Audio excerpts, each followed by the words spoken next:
27. augustil kell 4 toimus Jõhvi vallavalitsuse saalis Jõhvi vallavolikogu istung. Päevakorras oli 14 punkti, mille seas informatsiooni Ida-Virumaa tööstusalade arenduse osas andis Teet Kuusmik, tunnistati kehtetuks Jõhvi vallavolikogu 16. detsembri 2010 määruse number 46, Jõhvi Vene Gümnaasiumi põhimäärus ja 16. detsembri 2010 määrus number 47, Jõhvi Gümnaasiumi põhimäärus. Tunnistati kehtetuks Jõhvi vallavolikogu 16. detsembri 2010 määruse number 46, Jõhvi Vene Gümnaasiumi põhimäärus ja 16. detsembri 2010 määrus number 47, Jõhvi Gümnaasiumi põhimäärus. Muudeti Jõhvi vallavolikogu 26. märtsi 2015 otsuse number 112, volituste andmine halduslepingu sõlmimiseks Jõhvi valla gümnaasiumi pidamise riigile üleandmiseks ning loa andmine koolihoone tasuta kasutusse andmiseks ja lepingu sõlmimiseks Haridus- ja Teadusministeeriumiga. Vallavara kasutusse andmine otsustuskorras muudeti Jõhvi vallavolikogu 19. juuni 2014 määruse number 18 avaliku ürituse korraldamine pidamise nõuded Jõhvi vallas, kooskõlastati Ida-Viru maakonna planeering, anti seisukoht allika kinnisasja omandamisel kodanikuks mitteoleva füüsilise isiku poolt ning anti kasutusse Kabelimetsa maaüksus. Lisaks teistele küsimustele muudeti liikluspinna ruumikuju ning taodeldi Jõhvi vallale maad munitsipaalomandisse. Samuti algatati Jõhvi valla arengukava 2014-2020 koos eelarvestrateegia aastateks 2015 kuni 2018 muutmine. Kinnitati sporditegevuse toetamise kord ja spordiürituste ja projektide toetamise kord Jõhvi vallas. Viimase päevakorra punktina anti luba hanke korraldamiseks.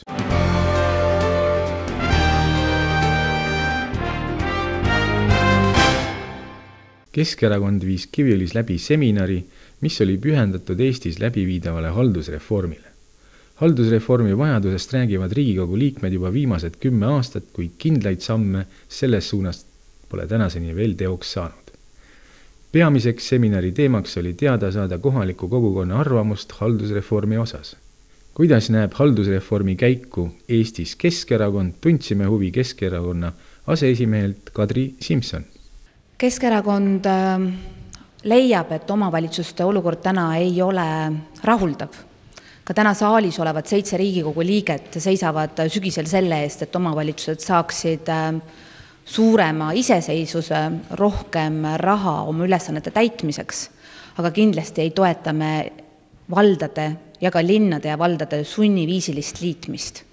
Me leiame, et liituda võib siis, kui kohalikud näevad sellest tulu, aga selle jaoks, et nad lihtsalt pankroti ära hoidmiseks sunniviisiliselt liituvad, selle vastu me küll seisame.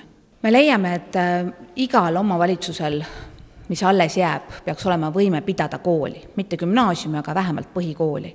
Ja erandi saab teha ainult väikesaartele. Nii et numbrit me ette ei pane, aga me ütleme, et mingid ülesanded peab ikkagi vald oma elanike eest täitma ja üheks selliseks ülesandeks on see, et seal vallas on piisavalt inimesi, et põhikool alles oleks. Liitumist peab kaasa aitama see, et vallad saavad liitudes suurema rahalise võimekuse. Ja ilmselt me toetame seda, et kui 2 valda liituvad, siis antakse neile kaasa lisaraha, millega nad saavad siis tagada oma vallas tekkivatele äärealadele mingid teenused, näiteks korras hoida teid, et inimesed ei tunneks, et nad on ära unustatud. Aga laias laastus me usume, et vallavanemad hoolivad oma inimeste toimetulekust ja neid ei pea sundima, vaid nad on ise valmis läbi rääkima oma elanike huvisid silmas pidades. Me toetame seda, et aastal 2017, kui on järgmised kohalike omavalitsuste valimised, paljud vallad viiksid juba üheskoos valimised läbi. Aga lõppeesmärk ei saagi sättida. Et kindlasti aastal 2017 ei ole see omavalitsusreform otsa saanud ja lõplik. Et meie eesmärk on see, et vallad ei liituks sellepärast, et nad jäävad inimtühjaks. Meie eesmärk on ikkagi see, et vallad oleksid nii tugevad, et inimesed läheksid tagasi maale elama.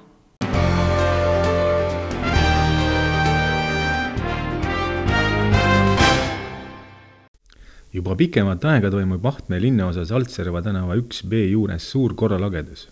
Siia on linlased toonud nii diivaneid kui köögikappe, kaevanud aiamaalt välja põõsaid, lammutanud garaažides autosid ning kõik peale metalli visanud siia ohtlike jäätmete kogumispunkti. Jube korralagedus. Vastavalt Kohtla-Järve jäätmehoolduse eeskirjale tuleb ohtlikud jäätmed koguda muudest jäätmetest eraldi. Ohtlikke jäätmeid võib koguda ja vedada isik, kellele Keskkonnaamet on väljastanud ohtlike jäätmete käitluslitsentsi ja jäätmeloa ohtlike jäätmete kogumiseks või veoks. Mahutid ohtlike jäätmete kogumiseks peavad olema suletatavad ja valvatavad. Ohtlikud jäätmed, välja arvatud olmest tekkinud ohtlikud jäätmed, peab jäätmevaldaja enne üleandmist jäätmekäitlejale märgistama vastavalt keskkonnaministri kehtestatud korrale. Ohtlike jäätmete kogumist korraldav isik peab paigutama nende kogumist reguleerivad juhised kogumispunktis nähtavasse kohta. Juhises peab olema fikseeritud ohtlike jäätmete äraveokord. Vedelaid ohtlikke jäätmeid peab säilitama kindlas suletatavas mahutites, mis välistab nende sattumise maapinnale või kanalisatsiooni. Koduses majapidamises tekkinud ohtlikud jäätmed nagu kasutuskõlbmatuks muutunud patareid, akud, õlid, õlifiltrid, ravimid, värvid, lakid ja lahustid ning elavhõbedalambid ja kraadiklaasid tuleb viia ohtlike jäätmete avalikesse kogumispunktidesse. Kasutuskõlbmatud ravimid saab tagastada ka apteeki. Avalikes kogumispunktides võetakse ohtlikke jäätmeid vastu ainult elanikelt. Ettevõtjad peavad oma ohtlikud jäätmed üle andma riikliku käitlussüsteemi Vaivara jäätmekeskusele või mõnele teisele jäätmeluba ja ohtlike jäätmete litsentsi omavale jäätmekäitlejale. Ohtlike jäätmete valdaja vastutab nende ohutu hoidmise eest kuni jäätmete üleandmiseni jäätmekäitlejale. Ettevõtja, kelle valduses on ohtlikud jäätmed, on kohustatud andma järelevalveametnikule informatsiooni ohtlike jäätmete hoidmise ja käitlemise kohta. Kes ja milliseid ohtlikke jäätmeid tohivad siia tuua, rääkis linnapea Ahtme, Oru ja Viivikonna osadest Tiit Lillemets. Tänaseks päevaks on kerkinud üles siin ohtlike jäätmete kogumispunktis üks suur probleem, et inimesed toovad siia igasugust prügi ja ei ole veel aru saanud, mille jaoks on see ohtlike jäätmete vastuvõtupunkt siia tehtud. Tänaseks päevaks ei ole veel inimesed aru saanud, mida võib siia ohtlike jäätmete kogumispunkti tuua või mida mitte. Et siin seina peal on olemas nimekiri ilusasti üleval, mida liigitatakse ohtlikeks jäätmeteks, samuti probleemsed tooted, mida kuhugi ei ole võimalik panna. Sealhulgas ka külmkapid, televiisorid, autokummid, akud, patareid, päevavalguslambid. Nagu me näeme tänase päeva seisuga, siia ohtlike jäätmete kogumispunkti tuuakse kõiksugu muud prahti, mis ei ole seotud ohtlike jäätmetega.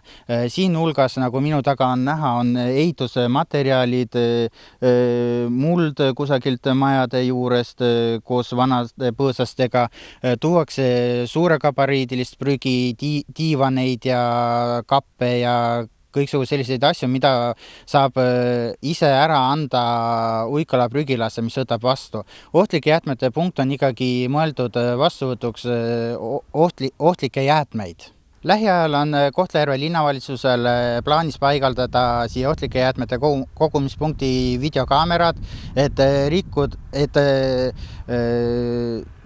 vaadata, kes millist prügi siin toob, et fikseerida õigusrikkumisi, mis on samuti siin kirjas ja vastavalt sellele ka siis rakendada teatud karistusi. Tänase päeva seisuga on Kohtla-Järve linnavalitsus ka esitanud avaldused Keskkonnainspektsioonile, politseile antud õigusrikkumiste fikseerimiseks ja vastavate meetmete vastuvõtmiseks. Hea linnaelanik, et ei tekiks teil tulevikus probleeme seadusega, palume ikkagi vaadata, mis prügi te siia toote ja kui me ise linnas puhtus ja korda ei hoia, kes siis veel?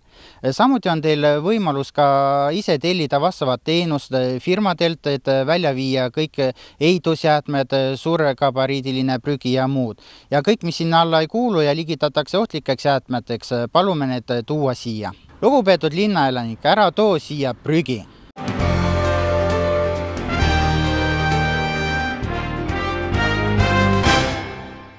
Vabaerakondlasest Riigikogu sotsiaalkomisjoni aseesimees Monika Haukanõmm ütles esmaspäeval komisjoni istungil, et ametiühingute soov taastada ajutise töövõimetuse hüvitis esimesest haiguspäevast alates väärib kiiret elluviimist ning seda on võimalik katta kas tubakaaktsiisist või lahja alkoholi suurema maksustamisega, teatab BNS. Haukanõmme sõnul on suurenenud kulud võimalik katta seni madalal püsinud lahja alkoholi aktsiisi tõstmisega, kuna ligi 65% kahjulikust etanolist juuakse Eestis ära lahjas alkoholis ning antud toodete puhul ei eksisteeri tõsiselt võetavat salaturgu.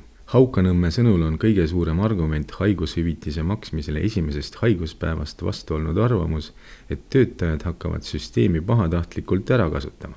Kriitikud justkui eeldavad, et eestimaalased ei soovi tegelikult tööd teha ja oleksid hea meelega pidevalt haiged. On oluline, et riik usaldab oma inimesi ja tõepoolest aitab kaasa tervisest hooliva hoiaku kujunemisele.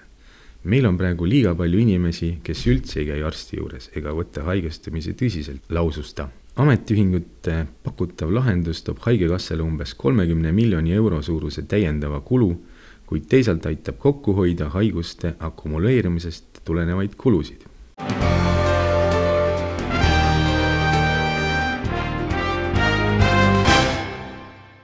Seisuga 31. juuli 2015 on Töötukassa andmetel Ida-Viru maakonnas töötuid 5437, neist 1307 Kohtla-Järvel. 25. augustil toimus minitöömess Nitroferdis, kus toimusid esimesed koondamislained. Enamik Töötukassa poolt Nitroferdi sööklas korraldatud tööandjate minimessil osalenud ettevõtetes sai lahkudes kaasa üsna paksud pakid sel sügisel Kohtla-Järve väetisetehasest töö kaotavate inimeste CV-dest. Kui paljudega nendest ka töösuhe luuakse, peaks selguma lähiajal. Täna toimub siin minitöömess Nitroferdis koha peal koondatavatele töötajatele. Mul on väga suured ootused, sest kohal on 10 tööstusettevõtet, väga erinevad tööstusettevõtted ja nad pakuvad reaalseid töökohti ja ma väga loodan, et osa inimesi juba täna leiab endale uue töökoha.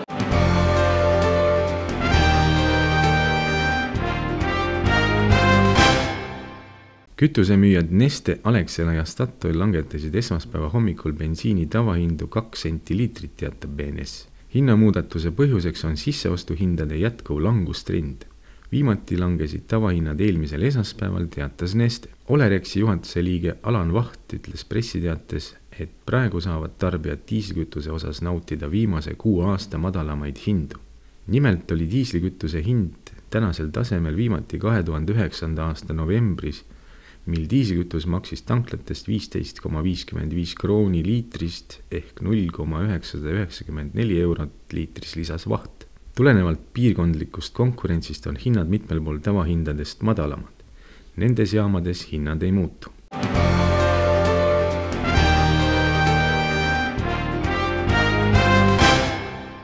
Kaks Kiviõli linna elanikku, Sergei Tsaragarovtsev ja Sergei Jožikov avasid esmaspäeval 24. augustil maalinäituse Põlevkivimuuseumi Valges saalis, kuhu olid kutsutud kolleegid ja huvilised. Esitletud 52 maali seas on nii maastikud, natüürmordid kui ka portreed, mis on valmistatud vaid nendele 2 kunstnikule iseloomulikul viisil. Töödes on väga palju varju ja valgust, looduspilte on õhukese ja ilusa pintslilöögiga maalitud. Öeldakse, et kunstnikul pole midagi rääkida, sest ta ütleb sõnade asemel värvide, valguse ja joontega. Et olla hea kunstnik on vajalikud 4 asja: soe süda, terav silm, kerge käsi ning puhtaks pestud pintsel. Näituse avamisel ütles Kohtla-Järve kunstnike ühenduse esimees Aarne Hanni, et alates sellest hetkest on saamas 2 linna kunstnike tihe koostöö, mis toob kaasa uusi ja huvitavaid näitusi ka edaspidi. 2 nädala jooksul on kõikidel nii Kohtla-Järve kui maakonna huvilistel võimalus tutvuda Kiviõli elanike meistriteostega.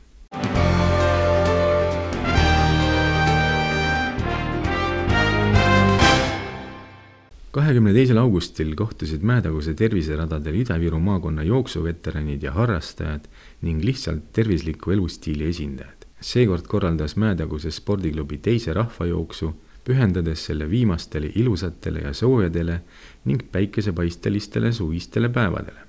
Paljud inimesed tulid nautima ja osalema üritusel kogu perega, võttes kaasa ka kõige väiksemad spordiharrastajad. Võistlus koosnes 4 etapist.